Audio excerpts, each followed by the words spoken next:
로마서 1장 18절에서 23절 말씀입니다. 하나님의 진노가 불의로 진리를 막는 사람들의 모든 경건하지 않음과 불의에 대하여 하늘부터 나타나나니 이는 하나님을 알만한 것이 그들 속에 보임이라. 하나님께서 이를 그들에게 보이셨느니라. 창세로부터 그의 보이지 아니하는 것들 곧 그의 영원하신 능력과 신성이 그가 만드신 만물에 분명히 보여 알려졌나니 그러므로 그들이 핑계하지 못할지니라. 하나님을 알되 하나님을 영화롭게도 아니하며 감사하지도 아니하고 오히려 그 생각이 허망하여지며 미련한 마음이 어두워졌나니 스스로 지혜 있다나 어리석게 되어 썩어지지 아니하는 하나님의 영광을 썩어질 사람과 새와 짐승과 기어다니는 동물 모양의 우상으로 바꾸었느니라. 아멘.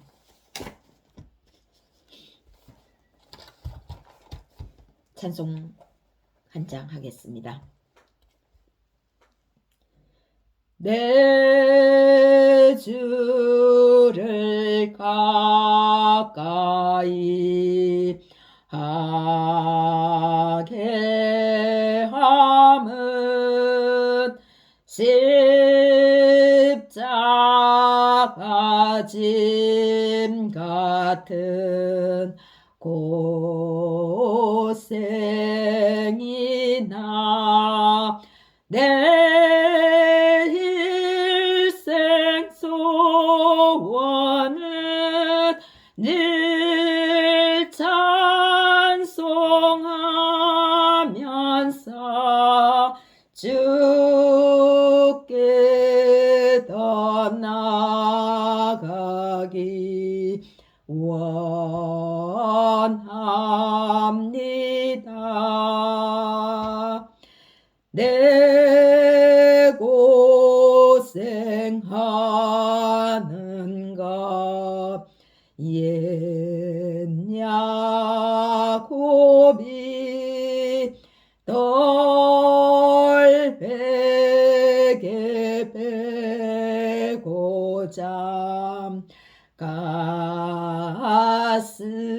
갔습니다.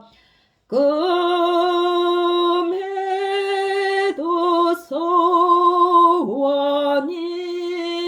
늘 찬송하면서 주께 더 나아가기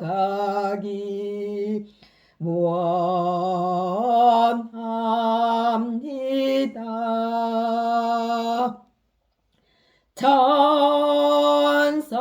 천성에 가는 길 험하여도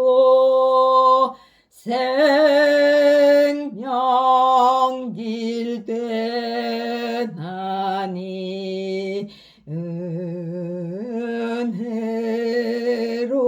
은혜로다. 찬사날 부르니 늘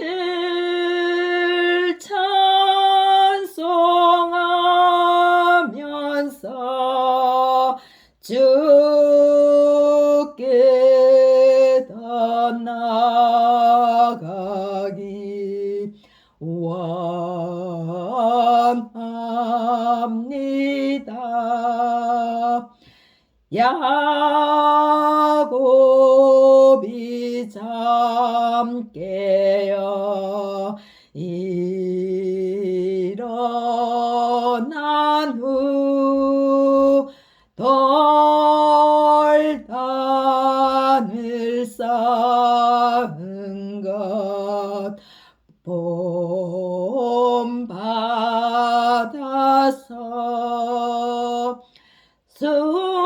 숨질 때 되도록 늘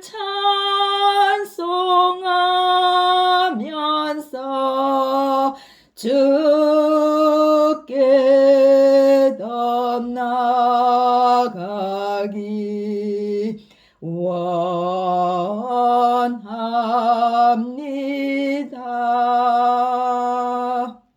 아멘.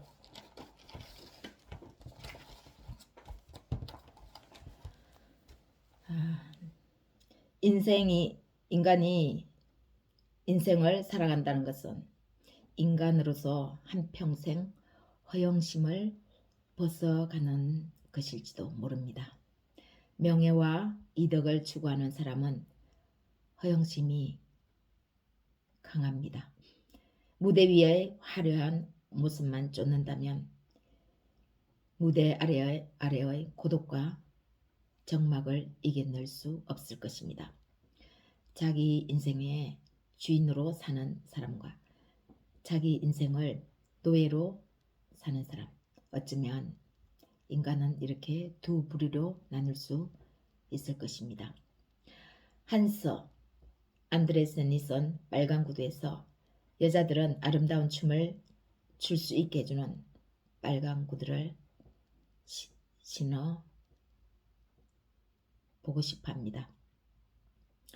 하지만 남들에게 보여주기 위한 허영심으로 빨간 구두를 신은 주인공은 영원히 춤을 춰야 하는 비극적인 운명을 맞이합니다.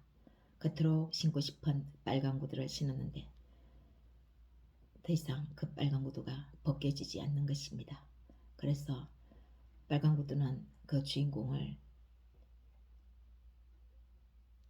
멈출 수 없게끔 데리고 다니면서 춤을 추는 것이죠.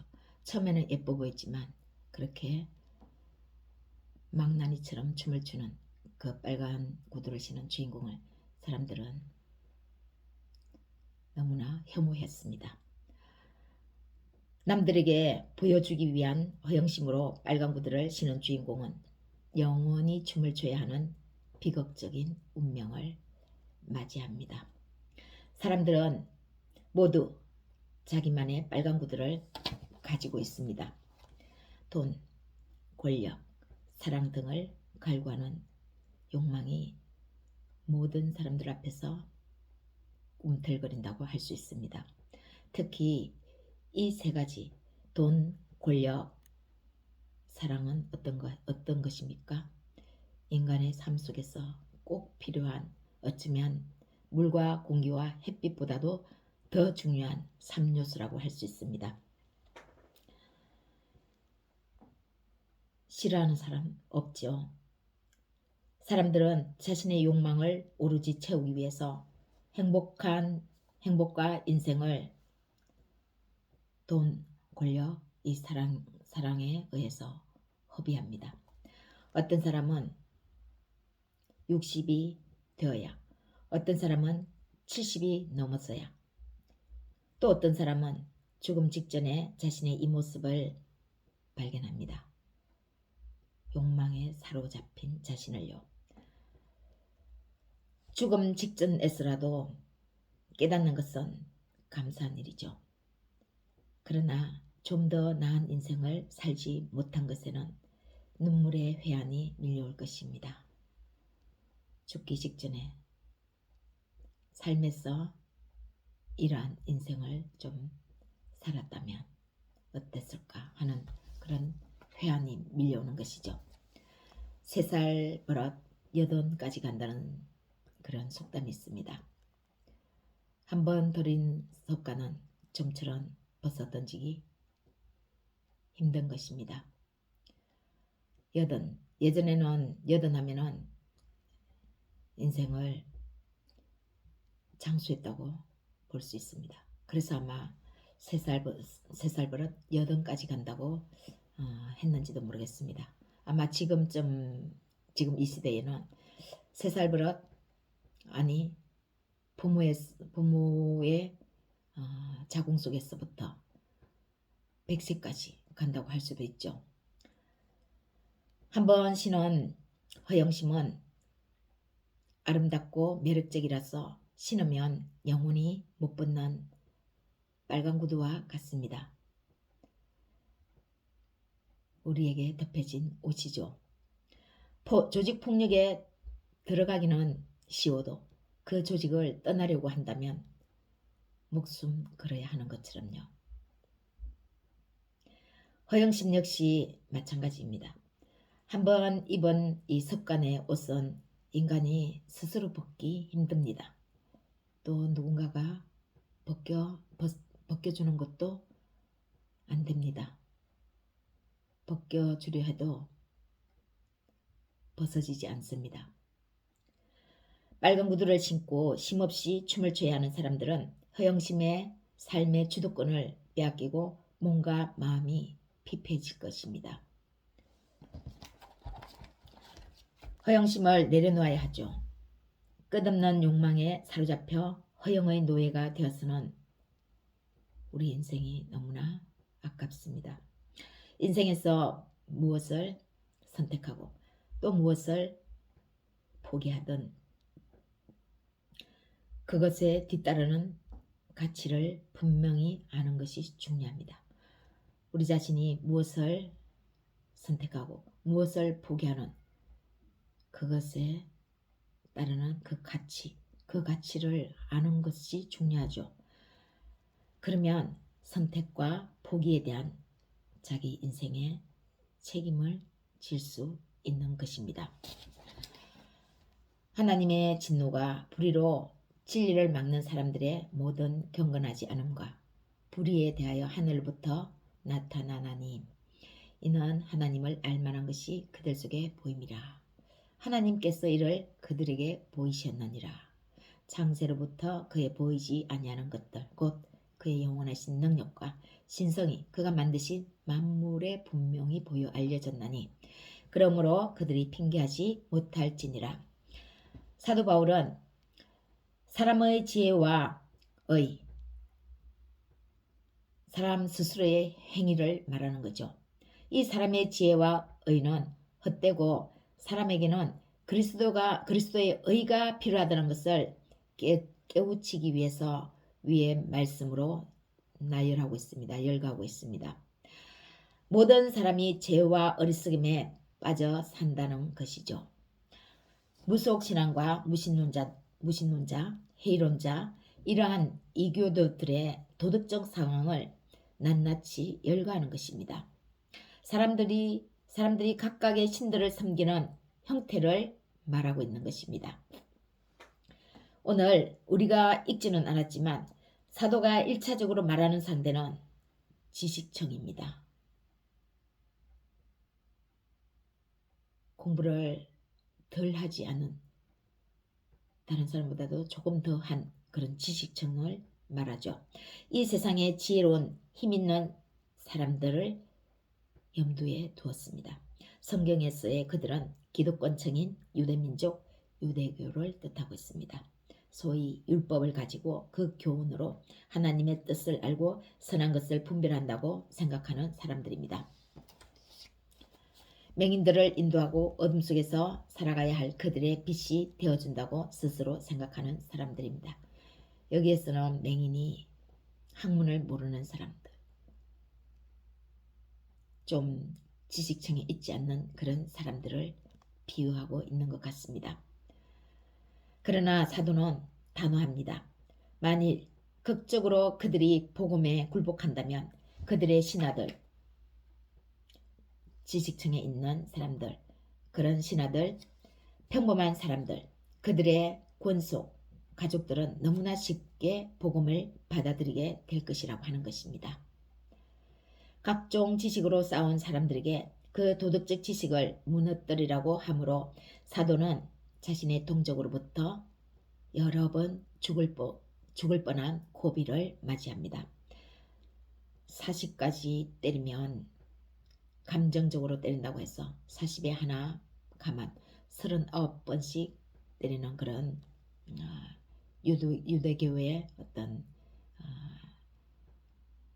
죄를 다스리는 법이 있습니다.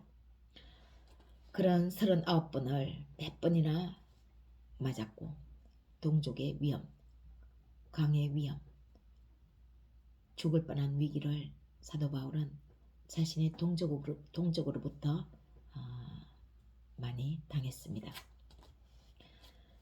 그런데 사도가 이렇게 자신의 목숨을 잃을 수 있는 위기를 처하면서도 그들을 설득하는 이유는 어디에 있겠습니까? 그들로부터 그리스도의 십자가의 복음과 말씀이 가장 격렬하게 막히고 다른 사람들을 선동하기 때문입니다. 이들에 의해서 그리스도의 복음이 막히는 것이죠. 그리고 다른 사람들을 오히려 믿지 못하게 이 지식층에 있는 사람들이 선동한다는 것입니다. 이 사람들이 선동하니까 그 외에 다른 평범한 사람들은 자연스럽게 그렇게 따라간다는 거죠. 그 집의 하인이 그러하면 그 집의 주인은 어떠하겠습니까? 바로 이 말씀입니다. 주인의 생각을 고치게 하면 하인은 쉽게 고칠 수 있는 것입니다.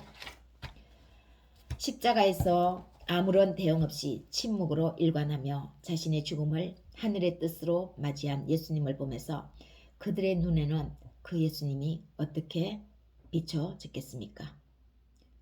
힘없고 무능한 사람으로, 정치적으로 아무것도 할 수 없는 사람, 그런 능력 없는 사람으로 비춰졌을 것입니다. 어리석게 보이도록 만든 것이죠. 십자가의 그 형벌이 그 지식층에 있는 사람들에게는 너무나 어리석게 보였습니다. 너무나 미련하게 보였습니다. 이 세상의 지혜와 힘의 논리와 복음은 정면으로 배치되기 때문에 그들의 눈에는 그렇게밖에 보여지지 않습니다. 땅에 있는 모든 것들은 하나님께서 주셨습니다. 19절에서 하나님을 알만한 것이 보여졌다고 말합니다. 바로 이 보여졌다고 말하는 이 사도의 말이 땅에 있는 모든 것들은 하나님께서 주신 것임을 선언한다는 것이죠. 자연 만물을 통해서 하나님을 아는 자연적인 지식이 그들에게 있다는 것을 말합니다. 창세로부터 창조에 보이지 아니하는 것들이 그들의 눈에도 분명히 보이도록 자연 만물에 알려졌습니다. 우리가 사용하는 물, 공기, 햇빛, 여러 가지 자연을 통해서 얻게 되는 것, 이러한 모든 것들이 다 하나님으로부터 왔다는 것을 자연을 통해서 안다는 것입니다. 세상의 이치가 하나님의 활동들에 대한 합리적인 인식을 하도록 알게 한다는 것입니다. 알게 했다는 것입니다. 모든 사람들, 특히 그 중에서 우상 숭배자들은 하나님을 인식한다고 분명히 말합니다.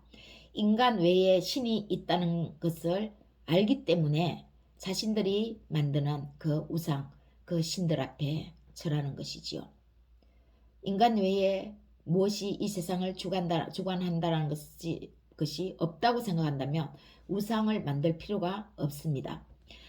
그 우상들이야말로 영원하고 전능한 존재로 적어도 자기들을 도울 수 있을 만큼 강한 존재로 숭배하는 것입니다. 그것이 우상 숭배입니다. 이것은 사도가 생각해 볼 때 확실히 그들의 마음속에는 만물을 다스리는 신의 존재에 대한 지식이 있음을 보여주는 행동인 것입니다. 여러분, 우리 모두는 각자에게 빨간 구두가 다 마음속에 자리 잡고 있습니다. 돈, 권력, 사랑, 우리 마음속에 다 있죠. 또 이것을 얻기 위해서 한평생을 쫓아갑니다. 우리가 이 세상에 살아가는 동안은 이 세 가지는 있어야 하는 필수 조건과도 같습니다. 그러나 많은 사람들이 이 중요한 소중한 이 세 가지로 인해 자신의 인생을 행복과는 거리가 동떨어지게 만들어버립니다. 이것을 자유자재로 관리하고 사용해야 하는데 여기에 오히려 노예가 되어서 끌려가는 것이죠. 이 세 가지를 바라보는 잘못된 인식, 즉 허영심 때문입니다. 삼척동자도 인식하듯이 하나님이 힘있고 눈에 보이지 않으며 의롭고 영원 불멸하며 선하다는 것을 명백하게 이 세상의 지혜로운 자들, 힘있는 그들은 압니다. 율법을 누구보다 잘 알고 그 율법으로 맹인을 인도하고 어둠에 있는 그들의 빛이라고 생각하는 유대인, 유대교 그들이죠. 지식층에 있는 우리 사회도 바로 이와 같은 행동을 합니다. 예수를 안다고 하는 우리는 과연 우리가 예수님을 얼마만큼 알고 있을까요? 우리가 예수님 안에 확실히 거하지 않으면 율법을 이렇게 전적으로 율법을 의지한 이 사람들보다 조금이라도 나은 것이 있을까요? 율법은 지키라고 있는 것입니다. 그러나 우리는 율법을 다 지키지 못합니다. 그 어떤 인간도 이 율법을 100% 안전하게 지킬 수 있는 사람이 이 세상에는 없죠. 예수님을 믿어야 합니다. 예수님을 믿을 때에 율법이 우리에게서 온전하게 됩니다. 우리는 예수 그리스도 안에서 이 율법을 은혜롭게 지킬 수 있는 것입니다. 우리는 이점에서 우리 스스로도 의심해 보아야 합니다. 과연 사도 바울을 통해서 하나님이 이 유대교회에 있는 이 유대인들에게, 이 지식층에게 그냥 단순히 말씀하는 말씀일까요? 오늘 말씀을 읽는 이 말씀을 적용하려고 하나님 앞에 앉아있는 우리에게 하나님은 말씀하십니다. 우리를 더 소중하게 보시고 우리에게 가르쳐 주는 것입니다. 만약 율법에 완벽하게 종노릇하는 유대교회에 있는 그들과 같이 우리 스스로가 예수 안에 있다고 스스로 착각하기만 하는 것이라면 우리는 참으로 슬픈 일입니다. 이들보다 더 우리가 어쩌면 슬픈 그런 사람들입니다. 하나님은 그런 우리의 모습에 얼마나 또 슬퍼하시겠습니까? 이 점에서 우리는 두 가지를 기억해야 하고 우리 삶에 교훈 삼았으면 좋겠습니다. 첫 번째는 미련한 것이 우리 안에도 있었음을 인정해야 합니다. 우상 숭배자들, 이교도들은 하나님을 알면서도 그저 하나님을 아는 것으로 만족하고 그것만을 자랑했습니다. 그 자랑이 다른 사람을 가르치고 다른 사람의 삶에 적응하도록 했습니다. 그러나 자신들은 온갖 곤모술수와 욕망으로 자신의 이익을 도모했습니다. 그들 자신의 하나님에 대한 내적인 헌신이 성찰되지 않았습니다. 이 어둠이 덮인 이상 우리는 스스로의 미련한 마음에서 스스로 헤어나질 못합니다. 한 어려운 행위가 우리 마음에 들어와야 하고 그 어려움이 우리 영혼에 뒤덮여야 합니다. 그리할 때 우리는 우리의 어둠 속에 숨어 우리를 속이고 하나님을 만홀히 여기는 이 미련을 우리는 마주하게 됩니다. 예수는 구원자이죠. 그리스도입니다. 예수님이 우리 안에 오셔서 우리를 비추시면 어둠 속에 가려진 이 미련이 자신의 모습을 드러내게 됩니다. 돈을 그때야 비로소 돈을 진정으로 자신의 돈으로 찾을 수 있게 됩니다. 권력을 권력답게 자신에게 잠시 맡겨진 것이라는 것을 인식하고 사용할 수 있게 됩니다. 사랑을 소중하고도 고귀하게 받아들여 하늘로부터 내려온 것이라는 것을 알게 됩니다. 사랑은 인간에게 있는 것이 아니라 하늘로부터 오는 사랑이었구나라는 것을 알 수 있는 거죠. 두 번째는 스스로의 지혜를 인정하는 것입니다. 이것은 미련한 마음보다 더 엄청나고도 무서운 존재일 수 있습니다. 차라리 미련한 것이 나을 수도 있겠다 싶을 정도로 고단수의 무서운 존재입니다. 뼛속까지 뿌리 박혀 저 영혼 깊은 곳에 내재해 있어서 아무도 잘 발견하지 못합니다. 그래서 일평생 살고도 마지막 죽음에 이르렀어야 이 악독한 존재 스스로의 지혜와 마주하게 됩니다. 스스로의 지혜는 결국 자신의 인생을, 자신의 가족과 주변 사람들을 멸망으로 이끕니다. 사랑하는 여러분, 하나님은 인생에게 좋은 것을 주시는 선하신 하나님입니다. 우리의 인격과 동떨어진 분이 아닙니다. 그래서 우리의 사정을 잘 알고 인간의 모든 삶에 오신 예수가 우리에게 그리스도로 오신 것이 아닙니까? 예수 그리스도라는 것을 진실로 우리가 예수가 그리스도라는 것을 진실로 우리 마음에 들어오시게 받아들이면 그러면 우리는 그 앞에 서면 지금까지 보지 못했던 볼 수도 없었고 보이지 않았던 드러내지 않았던 자신의 모습이 보이기 시작합니다. 우리 안에서 우리를 파괴하고 우리를 파멸로 이끌어가는 미련하고 어리석음과 스스로의 지혜와 마주하게 됩니다.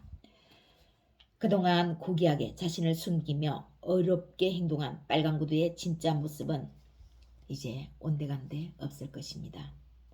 얼마나 스스로의 지혜가 고상한지 모릅니다. 고상한 척하면서 안에 꼭꼭 숨어있죠. 이 세상에서의 돈과 권력과 사랑은 분명 우리에게 주시는 하나님이십니다. 돈과 권력, 사랑, 하나님이 인간을 행복하게 하기 위해서 인간이 행복하도록 주신 소중한 것들입니다. 그러나 영원히 썩어지지 않을 예수 그리스도 안에서 우리는 이 돈과 권력과 사랑을 잘 관리하고 사용해야 합니다. 모든 사람은 다 선생이고 또 다 학생입니다. 오늘 내가 누군가에게 선생이면 다른 누군가에게 학생이기도 합니다. 기적은 우리의 삶 속에서 나타나는 것인데 제일 어렵고 힘들 수 있습니다. 쉽게 바꿔지지 않고 바꿀 수 없는 습관을 갖고 오늘 하루 동안 말씀을 실천하며 적용하는 것이야말로 가장 큰 기적입니다. 야고보서 1장 23절에서 25절 말씀입니다.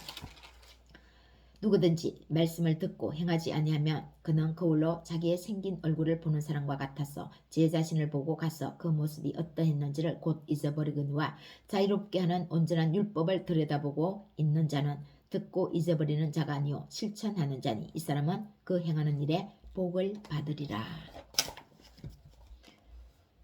사랑하는 여러분, 실천하는 것은 어렵습니다. 그리스도 예수 안에서 여러분 사랑합니다. 창조자로부터 오는 온전한 지혜를 예수 그리스도를 통해서 성취해 나갈 수 있기를 예수님의 이름으로 축복합니다.